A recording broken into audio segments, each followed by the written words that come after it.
সময়ৰ নিষ্ঠুৰ কোবাল খুঁটত মোৰ চুতীয়া ৰাজ্য থানবান হৈ গৈছিল। মই চুতীয়া ৰজা নীতিপালে কৈছো। ষষ্ঠ শতিকাৰ পাছতে মোৰ অগ্ৰজসকলৰ প্ৰচেষ্টাত মোৰ চাৰিওকাষে বিস্তাৰিত হৈ থকা চুতীয়া সাম্ৰাজ্যই ধন ধৰি উঠিছিল।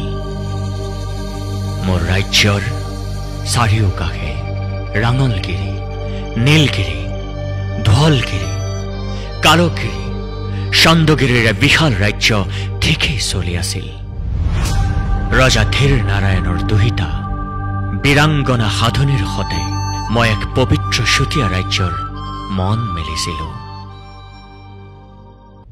কিন্তু 1523 খ্ৰীষ্টাব্দত মোৰ ঐতিহ্যমণ্ডিত চুতীয়া ৰাজ্য শত্ৰুৱে গ্ৰাস কৰে।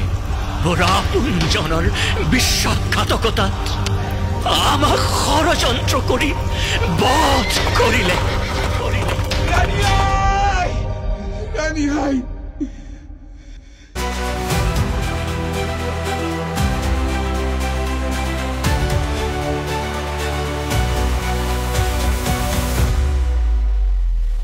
কধনবৰ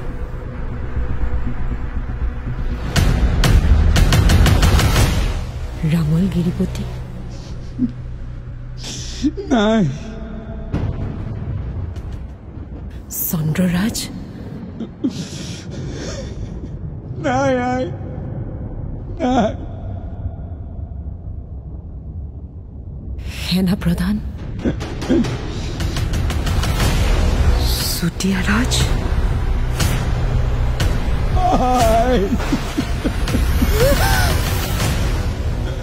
কিন্তু ইয়াৰ পাছতো শত্ৰুৰ পৰাক্ৰমকো নেওচি শতাধিক নাৰী শক্তিক লগত লৈ পৰাক্ৰমেৰে শত্ৰুৰ আগত ধুবুহা ৰূপত যুঁজ দি চুতীয়াৰ পৰাক্ৰম, চুতীয়াৰ স্বাভিমান আৰু চুতীয়া নাৰী মৰ্যাদাৰ ঐক্যন্য ৰাখি বিশ্বত প্ৰতিভা হৈ যুগে যুগে জিলিকি ৰল মোৰ ৰাণী যুগদ্ৰষ্টা সাধনী।